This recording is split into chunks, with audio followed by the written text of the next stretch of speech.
I didn't start until I was like 50. I mean, that's when I really started rowing competitively at 50. And I wish I had the chance to do it when I was younger to know what I would be capable of, right? I have 3 world records, 11 American records, and I won the world championship this year in 2 different races. Welcome to the $100 Million Mindset, the source for business owners who aspire to scale, grow, and reach their full potential. Whether you're aiming for 5 million, 10 million, or 100 million. Your hosts are Alan O'Neill, the Irish plumber, who scaled Abacus Plumbing and Cooling to over 100 million, and Tornadic Todd Liles, a coach to high-performing business leaders and the owner of Service Excellence, are going to help you think bigger, act smarter, and take your business to the next level.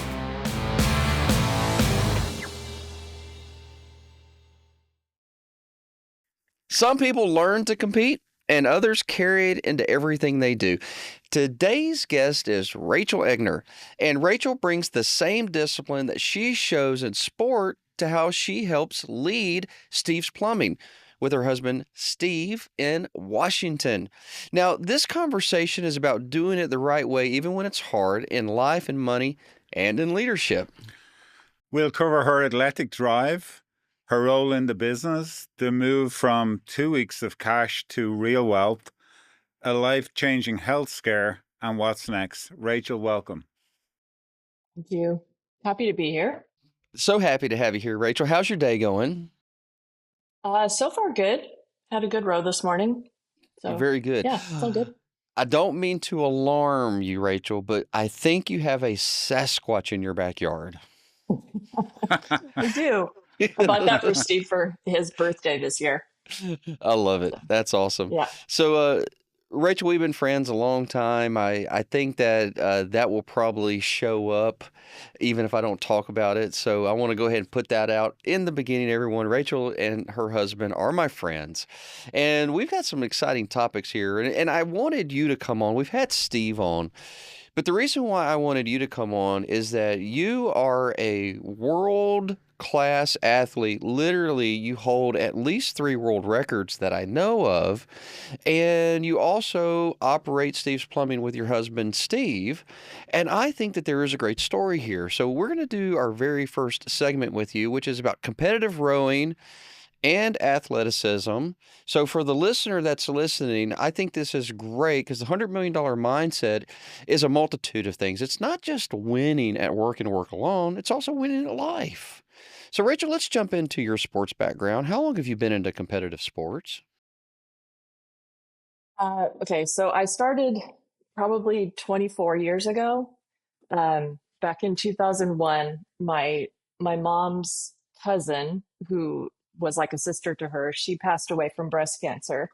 So a couple months later, I think it was right around this time of year, my mom and a cousin of mine we all decided to do the Komen 3K walk for breast cancer. So we were lined up for that, and I saw that before we started our walk, a big group did a run, and I was watching that thinking, I kind of want to do that. That looks like it's something I could do and something that would be really fun to do.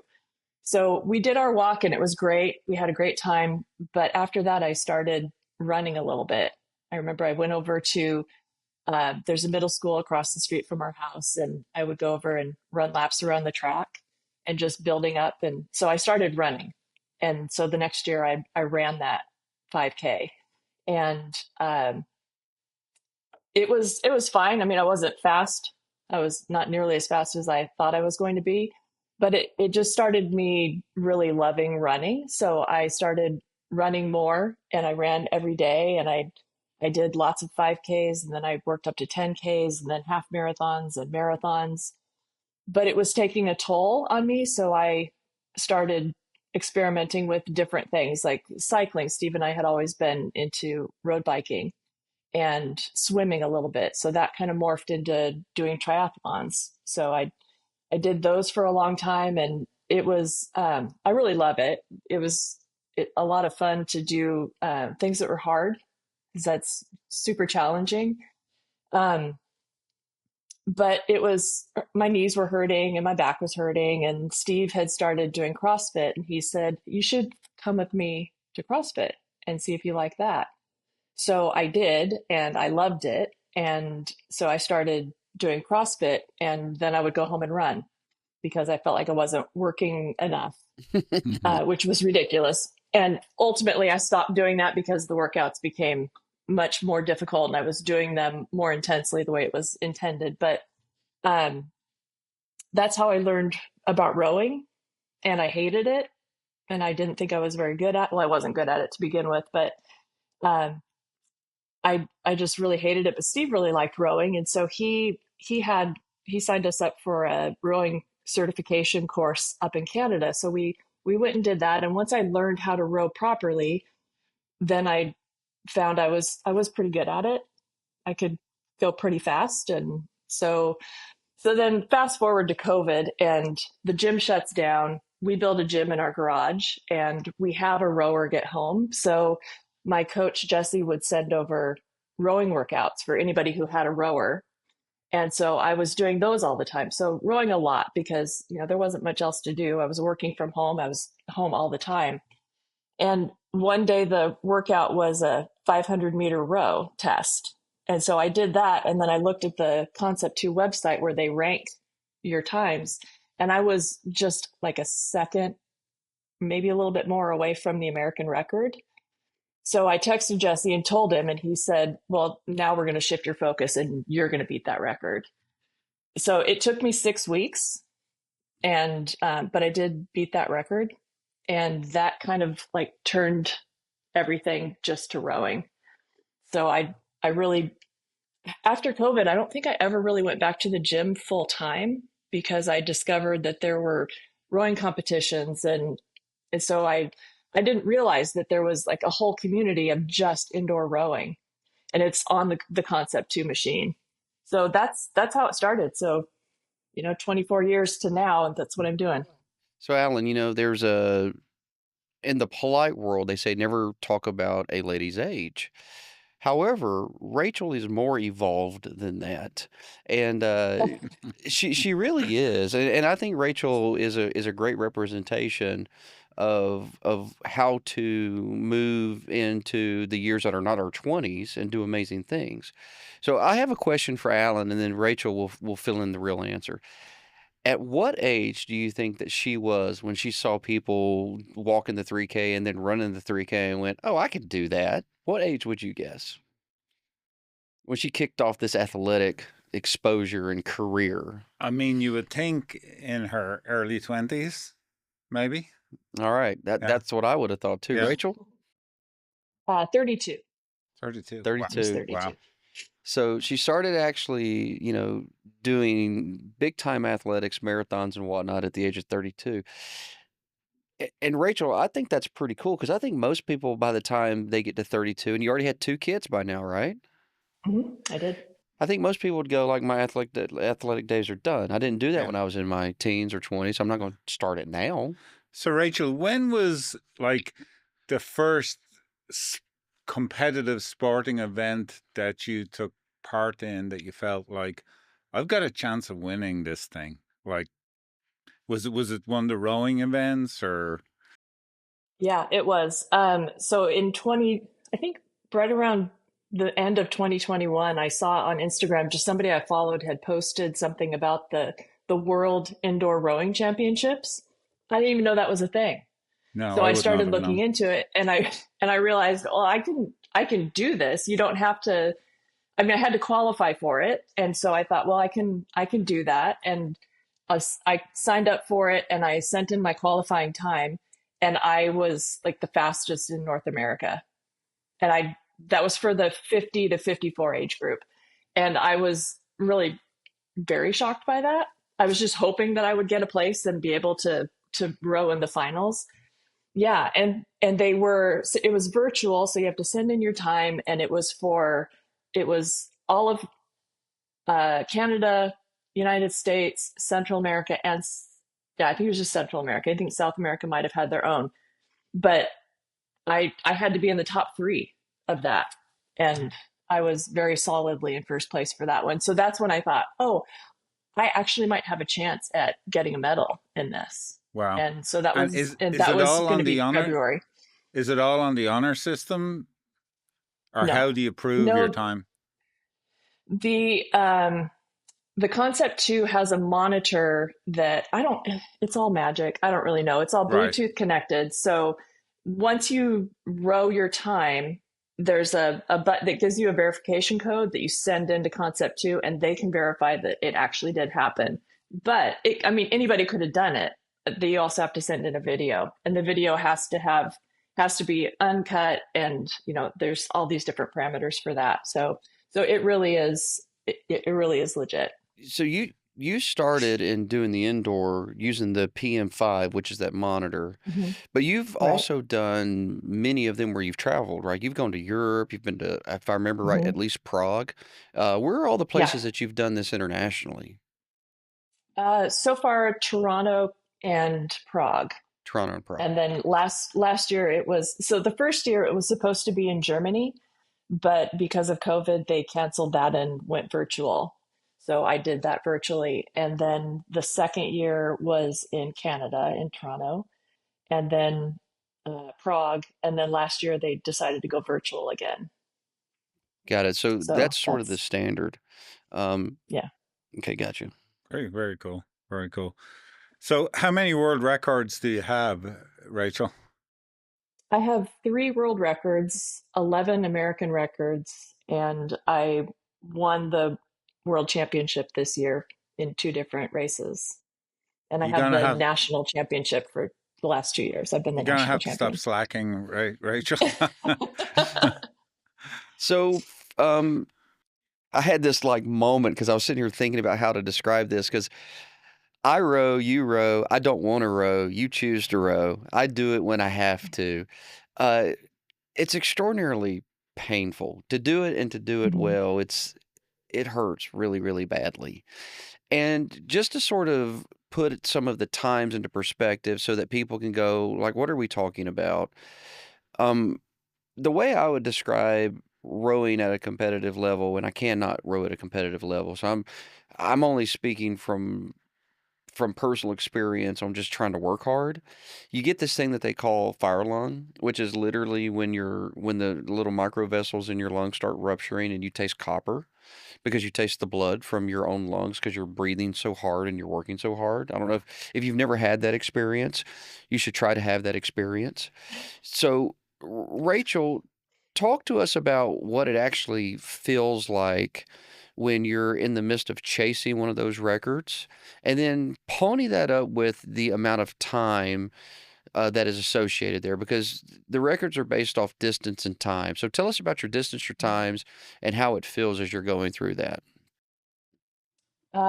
Like each distance. I'm not sure what you Yeah, mean like by the ones that. you have records in. What are the Oh. distances that you have records in?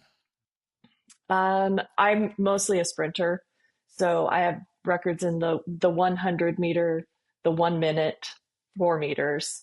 Um, I think I have the 4 minute, and then the for American records, I don't actually remember what those ones are, but um, so for the 100 meter, it is all out as hard and as fast as you can go. So the stroke rate on that is, I just did it this morning. It was about 52 strokes a minute.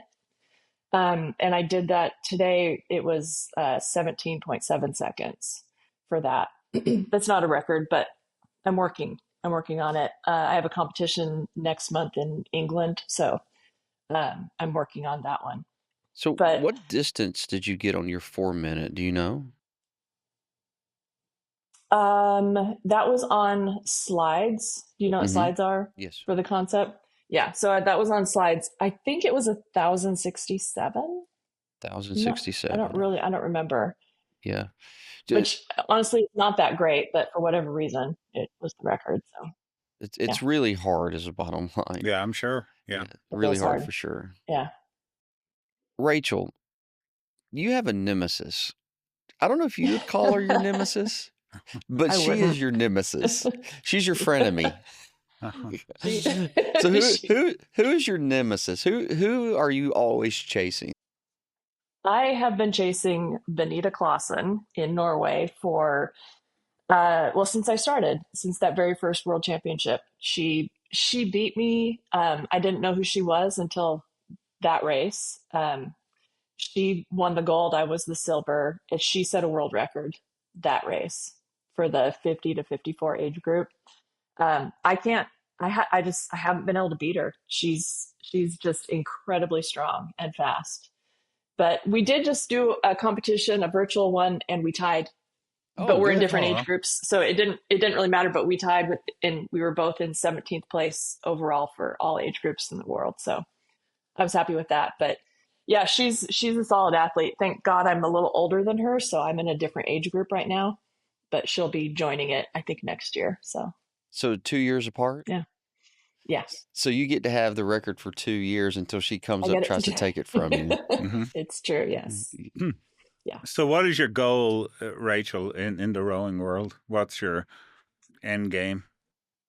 Oh, I think about this a lot because sometimes it's overwhelming. It's a lot of work because I'm rowing on the water too, and I really like that, but it's so different, and it's really hard to do both at the same time. But I really love the community, and I love that I get to travel and compete, and I just want to keep staying at this level of fitness because as long as I can keep moving, then that's the goal. Yeah, that's great. And Rachel, because you are a person that's so candid, you were in the age group of 50 to 54 and 21. What age group are you in now? 55 to 59. 55 to 59. And Mhm. you have been an inspiration for me. I've always been a weightlifter. Hmm. And Steve and Rachel introduced me to CrossFit, I guess 13 years ago. And I was happy just being fat and strong. And then so they introduced me to CrossFit and I learned how to be athletic again. And it's like as you age, it's easy to let things slip because I don't know about for you, Rachel, because you are peaking, which is good for you. But, I see my strength slipping a little bit, and I have to remind myself that the person I'm competing with today is the 46-year-old. It's not the 32-year-old.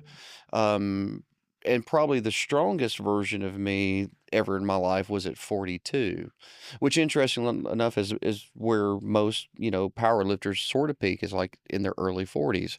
So I'm sort of going on the downstream, but I'm still achieving new levels of fitness, but it's like new PRs every day because I'm in a new age range. So Yeah.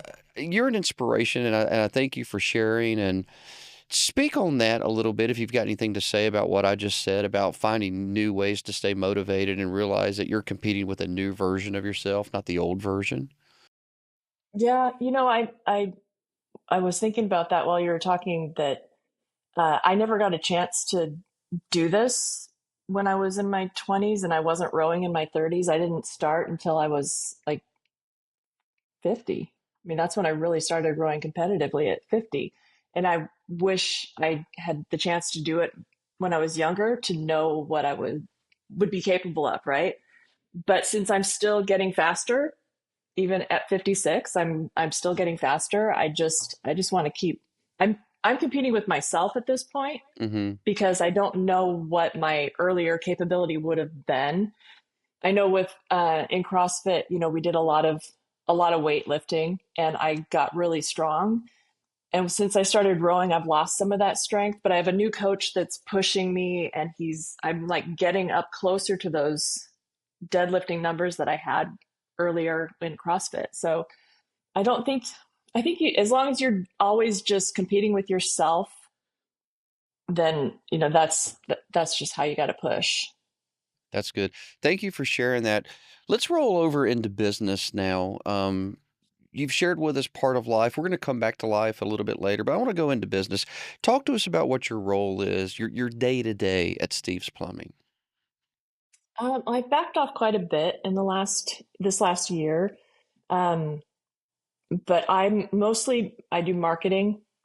So I'm keeping an eye on our pay-per-click campaigns, and um, I'm helping with the social media a bit, just sending content to Zoe, who does our social media.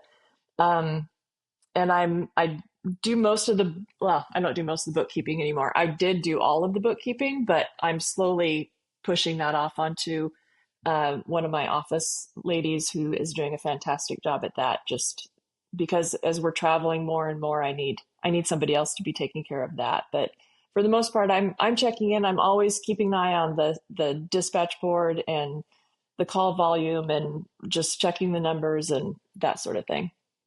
So how did that start, Rachel? When you went into the plumbing company first, what was your role? Mhm. I did everything except plumbing at that point. It was just me and Steve. We had two really young kids at home. Well, actually, we just had Gwen at that time when she was a baby. And then it morphed into, we have two kids at home and we worked from home. So my kids got used to it early on. When the phone rings, you just stop talking. But I was carrying around, I had a cell phone and I had a landline, and I was like always juggling stuff. So I was doing all of the phones, all of the books, all of the marketing. Mm. How's it changed? I mean, you've already hinted towards it a little bit, but what are the big ways it's changed over the last, I guess, 20 years now? 20 Oh gosh, plus. the biggest for me was when we hired full-time CSRs to take over the phones, and I didn't have to answer the phones all the time. I think that was probably the biggest relief to me, is turning that over to somebody else. I've still hung on to the books all of this time, until like the last probably year and a half, that I've been giving more and more over to Lori to take care of. Um, so yeah, probably that. How long did you have the phone for as the CSR? How many years? Oh wow. Um, I don't know. I mean, it was a long time, and I had office staff, so I had people answering the phones, but I would do after hours. I still would take the phones home at night and answer the phones, and on the weekends and on holidays up until this year. So we finally have pushed that off onto CSRs for the first time in 30 years. I didn't realize you hung on to that holiday phone for that long. I didn't want to. That wasn't intentional. It's Wasn't just kind of voluntary. it's Yeah. it wasn't voluntary at all. That's just the way it's been. And Steve finally put his foot down and said, "You're not doing this anymore." So, and there was no fight here. Just for a little bit of understanding of the size of your business today, where were you guys roughly in the year at? And And like in numbers, revenue. 7 million. So going to end the year roughly at 7 million. So they hung on to the phones for a long time. So A Hmm. long time. all right. So let's talk a little bit about financial growth, because here's one of the things that I think is amazing. When I first met you and Steve many years ago, y'all had basically like 2 weeks of cash reserves. We had Hmm. done 2.5 great days of work together, and towards the end, sort of as we're a little wrapping up, and I think I tend to start on this a little bit earlier now than I used to. I'm like, hey, let's just talk a little bit about money. Like, where are y'all? And y'all had 2 weeks of cash reserves. Tell me what you remember about that day. I remember that was in our old office, and we were sitting at a round plastic table from Costco. And yeah, I remember you telling me that, and I was you told me, I think you told me my goal was to get 100,000 in cash That reserves. was a I think that was the starting goal you point. Yeah. set, and I was just like, all right, we'll see. Yeah. Yeah, I think it was like, hey, we're gonna get you to 6 weeks, and then we're gonna get you to 100,000, and then you'll get to a place to where you've got 6 months of cash reserves so that you could survive just about any nuclear event. And Steve's going, okay. Yeah. Yeah, And I don't think yeah, you said that was anything. overwhelming. Yeah. No, I was just like, yeah, we'll see. Well, things are a little different today, Rachel. Today you've a net worth of several millions of dollars and a healthy business.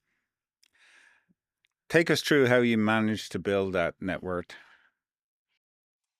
Um, that's funny. I told Todd originally that it just seemed to happen really organically, and he laughed at me.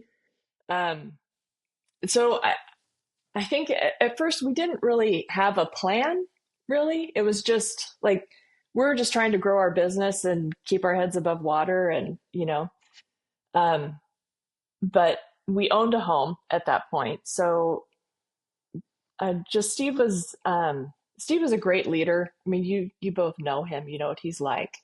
And through the recession, we continued to grow, and so our business was doing really well. We had quite a bit of equity in our home, so we decided to refinance and take out a bunch of money because we wanted to buy another house. So we did that, and then the markets just really started to plummet after that. So our timing was great. So that was a lot of luck. I mean, there was some strategy there, but honestly, just timing wise, it was really lucky. So we searched and we bought this house that we're in now, and since the market had tanked quite a bit, we were able to get this house way below market for what everybody else in the neighborhood had paid for their houses. So that worked out really well. We rented out our other house, and then you know things were good. Business was still going really well. So we I think that's the first time we went to Maui, and it was in 2009. We had just bought this house, and we decided we'd really like to own property there. So we just started working on saving until we could build build up to where we could do that, and ultimately we were able to do that as well. So that helped a lot. Good real estate investments Mm. made a Right. Yeah. difference. Yeah. Um, I'm a big Maui fan myself, Rachel, and my wife is always a little bit nervous when we go that I won't get back on the plane to come back. It's So beautiful. I totally get why Yeah. you like it so much. It's an amazing place. Yeah, You know, Alan, it Rachel is. said I laughed at her, and I wasn't laughing at her. I was laughing at the scenario. So let me unpack a little bit, and I also got to say what I said, right? Because I laughed and I said, Rachel, it's not what you know, it's how you behave. Hmm. And you and Steve both are good examples, in my opinion, of doing things out of behaviors that you know are going to get a good result. Mhm. For years, you guys have enjoyed a process of doing budgeting that is simple. You don't want super complicated spreadsheets. You guys want big overview looks and give us some money, a number to point towards monthly. We're going to go after that. And the behavior of that Steve does with leading the people, and that you do with leading the people, is you just get them in there, you point them towards a number and say, hey, this is where we're going. This is where we're going. This is where we're going. And buying a house when it's undervalued, that's a behavior as opposed to buying it when it's overvalued. Saving money for things that you want. And by the way, just to be clear, the net worth isn't just in real estate. They've got real other liquid net worths. And it's like, oh, we've just been investing in 401s. We've just been putting our money in our 401s over a long period of time. Like, yeah, that's how most average people end up being millionaires, is they just consistently just put money back, put money back, put money back. And I knew you guys were going to be able to do it 12 years ago. And you've done, I mean, I'll be frank, Alan, I was surprised at how much and how good they've done. I shouldn't have been, but I've not done your week to week coaching now in many, many, many years. We got other coaches working with you, but I just want to point out that it's the same discipline that you have in doing your consistency to competitive rowing and fitness. You're just getting up and doing the hard work. It's no fun. It's a grind, but you're doing it, and there is a reward after it. So yeah, you're doing really well. I also want to point something else out too, because we were talking in a conversation. I just think this is a really neat tax vehicle that you took advantage of. Y'all sold your rental property, and there's a 1031 exchange, which is you have a tight window of time to roll it into a new property to avoid capital gains. And you guys did that with your Maui condo, Mhm. right? We did. Yeah. Which I think is really awesome. Yeah. And before we move off on the Maui condo, you guys are leveraging that property for more than just your personal gains. Talk to us about all the different ways that you use that property. Well, one of the things that one of the things we thought of when we were thinking about and kind of planning to buy a place was we were thinking it would be great to use as motivation for our plumbers because we knew we weren't going to be over there all the time. So it was going to be empty and unused. But if we could use that as motivation and a reward. So as members of Certain Path, we have our Crown Champions every year. And so we started off with our top salesperson. We would send them to Maui for a week and we would pay the airfare and they would get a week in the condo. And then as more guys were Crown Champions and they were working really hard, we decided to make it we'll pay for airfare for our Crown Champion and or for our top salesperson, but anybody who's a Crown Champion can have a week at the condo. They just pay for their own airfare. So now we've got usually between 5 and 6 plumbers that are taking a week over at the condo every year, which is great because we rent it out to short-term rentals on like VRBO type stuff or Airbnb type. And so the company pays for that, which is great. So it really helps. It's not making money, but it doesn't cost us very much because we're able to rent it out and we're able to, the company pays for the plumbers to go. I'd imagine it's a great retention tool for your plumbers too, Rachel. You're not leaving if you have a Yeah, chance of a week in Maui, right? No Yeah, doubt. yeah. And right. for perspective too, they are in Walea, and their condo is right on a golf course, beautiful golf course, and right across from that golf course is the waterfront. And if you've ever seen essentially any movie where they are doing something in Hawaii or in Maui, it's at that resort. Hmm. So their golf course, their condo golf course, Walea Resort, Hmm. oceanfront.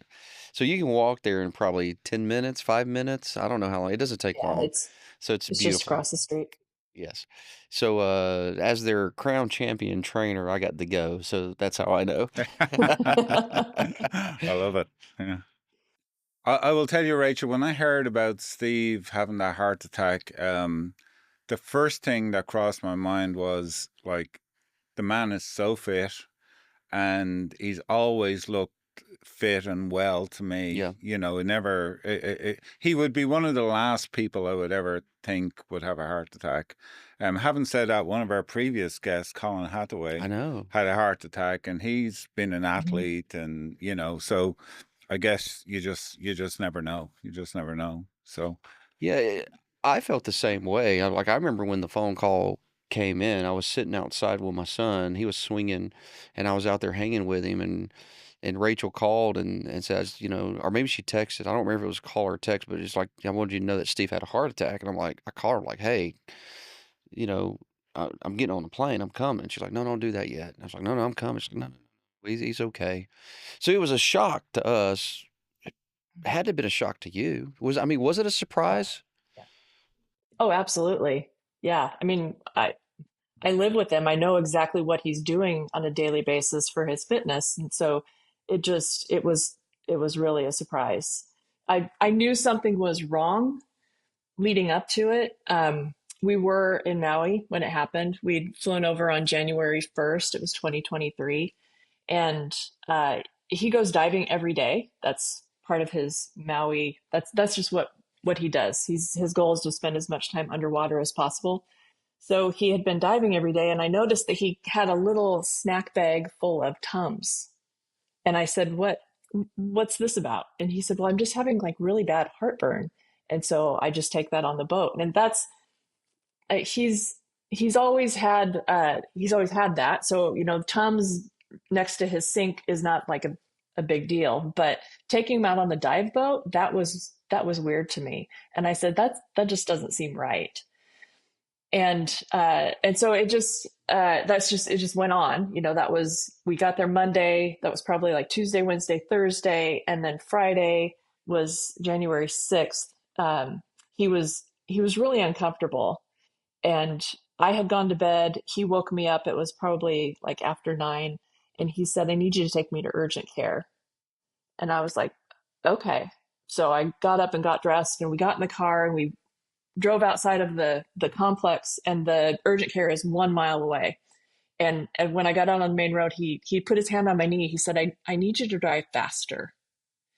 And that's when I realized, oh, there's something really, really wrong here. And I probably should have just called 911, but we're on our way. So we went to urgent care. They got in there, got him in there, and took him in the back. And I was just sitting out in the front. And, it's 10 o'clock at night in Maui. Everybody I know is asleep because they're Time home. difference. Yeah. We're like 2 hours difference. And so there's no one I could call. I mean, I didn't want to wake anybody up. I didn't know what was going on. So he's in the back, and they called the paramedics, and the paramedic came walking in, and he grabbed the EKG thing out of their hands, and he pushed everybody out of the way, and he said, "Get out of my way. He's having a heart attack." And I was like, "Oh my God, like this, I can't believe this is happening." And if you know Steve, then you understand what he's apologizing to me for having a heart attack while he's on the gurney and they're wheeling him out. He's like, "I'm so sorry." It's just like, oh my God, it's Just well. fine. Just Yeah. go, Yeah. just get better.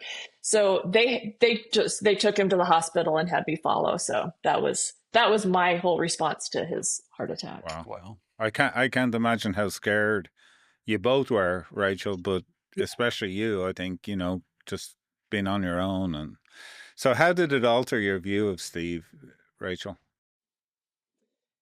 I guess I just want to spend more time with him.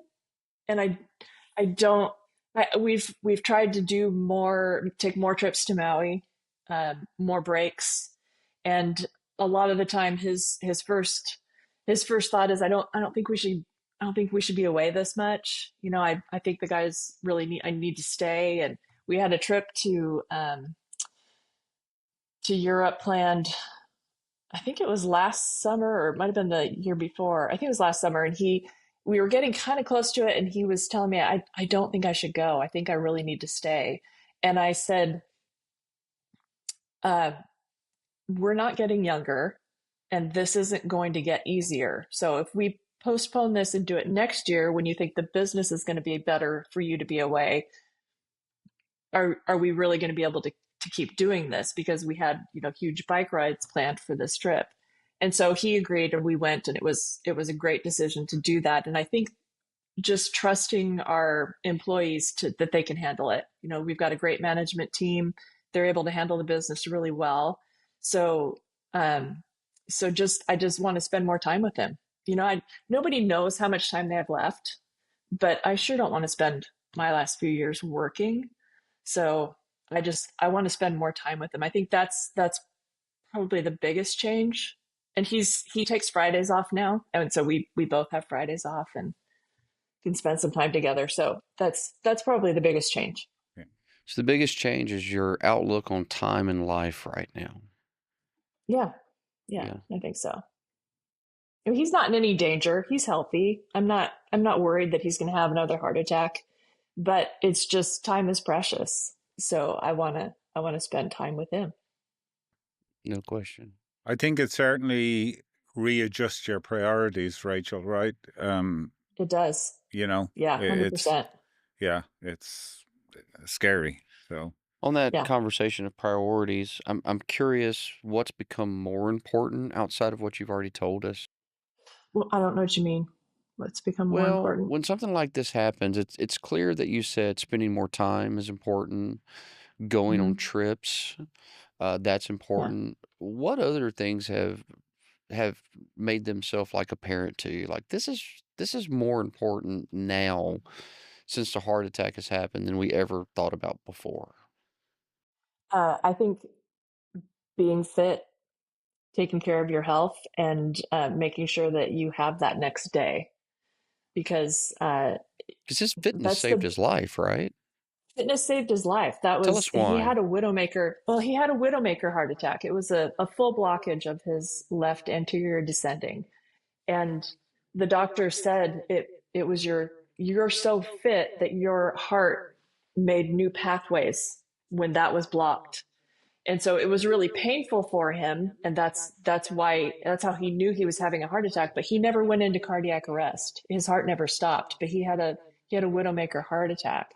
Wow. And it's that fitness, and so that really drove home the need to keep on exercising and prioritizing our health Yeah. over everything else. How do you think Steve? I mean, obviously he had a medical crisis, Rachel, but how do you think mentally it changed Steve? Did he, because you just said a couple of minutes ago, last year he didn't want to go on the trip because he was worried about work. Do you think it's changed Steve's priorities at all, Rachel, having that experience of having a very, very serious medical crisis? I think so. I think you'd have to ask him for uh, the full answer on that, but just it looks to me like he wants to make sure that I'm taken care of, and so he's prioritizing growing the business uh, with that in mind, and I appreciate that, but I think he also is seeing the importance of enjoying your time and not working all the time. He's working really hard on growing our business, but he's doing it in a way that doesn't involve him being there, 10 hours a day. So he's cut back on his hours. He prioritizes his own health and fitness. He sleeps later, and then he works out, and he goes into the office between 11 and 12 every day now. And then we take Fridays off. And that's been my schedule for quite a while. Because I row on the water, I get up and I go to the lake and I row, spend some time in the gym, eat, clean up, and then go to work. And I work in the afternoon. The So, what you guys are doing now, I think is an important thing to think about because this show's called the $100 million mindset. And sometimes people hear that and they think, well, that's just about growing a business to 100 million, but it's not. It's about feeling like you have $100 million. And if you've got a business that's doing 7 million and it's affording you a lifestyle that you can sleep in till whenever you want to and go work out and then go to work at 12 and then take Fridays off. I mean, working 16 to 20 hours a week, having a double digit profitable business that supports your home, your rental property, and your Maui place, and you're worth, net millions of dollars. At a certain point, the question becomes, is it about money or is it about life? Yeah, absolutely. Yeah, and I think you guys mhm. are doing a nice job of that. You're making priorities where they should be, and I believe a great example of being successful. Absolutely. Yeah. I mean, ultimately, at the end of the day, Rachel, you want to have quality of life, right? And I think Exactly. some of us forget that. We get so involved in the grind that Hmm. we forget why we're doing it, right? So, So Right. let's we got one last segment here, which is the future. Let's talk about future plans. What is the future for you and Steve? How long do you guys continue to or plan to continue to run Steve's Plumbing? What's the plan here? We don't really have an end date that we've set, but but we do want to exit sooner rather than later, just because we can. If we can sell it and have enough to comfortably live on and travel and do the things that we want to do, then that is our goal. We don't have a need to build up to like this huge number that we just don't need that. So we're working really hard on growing our business and getting our management team in place that they can run it, and so that's pretty much what we're doing. so what do you hope happens with the business when you and Steve exit, Rachel? It's really important to us that we keep the team together because we have a crew of really great people, and um, they feel like family to us. We really care about them, and we want them to continue to grow their families and build their lives out so that they can have a similar life to what we have. Um, so we don't want to see any huge changes and we don't want to break things up. So if we can sell the business intact and keep everybody together, then that would be amazing to have that kind of legacy live on. Yeah. Well, Rachel, you've made it very clear that in your life you are making decisions that are based off behaviors that are healthy and that are also based off just being disciplined, doing hard things that you find joy in. Some people wouldn't find joy in them. You find joy in them. Yeah. So that's your training, that's your company, that's your system. You did the work, you made the disciplined decisions, and you just kept on moving, especially when it was hard. And I think that's great. And I want to, congratulate you for that. Thank you. Yeah, and I'll tell you, Rachel, from the very first time I met you and Steve at Plumber Success International, as it was called back in the day, I really thought to myself, that they're good people doing good things. And I truly do admire you both. And I know that great people want to work for great leaders, and you've shown what that looks like both at home and at work. And we measure success by results, not intentions. So thank you for being here. Please give Steve my and our best regards. He's an amazing character. He absolutely is. And, just always been you've always both been two of my favorite people. Thank you. Appreciate it. Thanks for having me. It's been fun. Our pleasure. Our pleasure, Rachel. Thank you. Hey, thanks so much for watching the show this week. Head over to toddliles.com/mindset to get the show notes. Please make sure to like, subscribe, and follow so you never miss a new episode of the show. And if you enjoyed this episode, then share it. It really helps us get the word out. You've been watching the $100 Million Mindset with Alan O'Neill and turbocharged Todd Liles.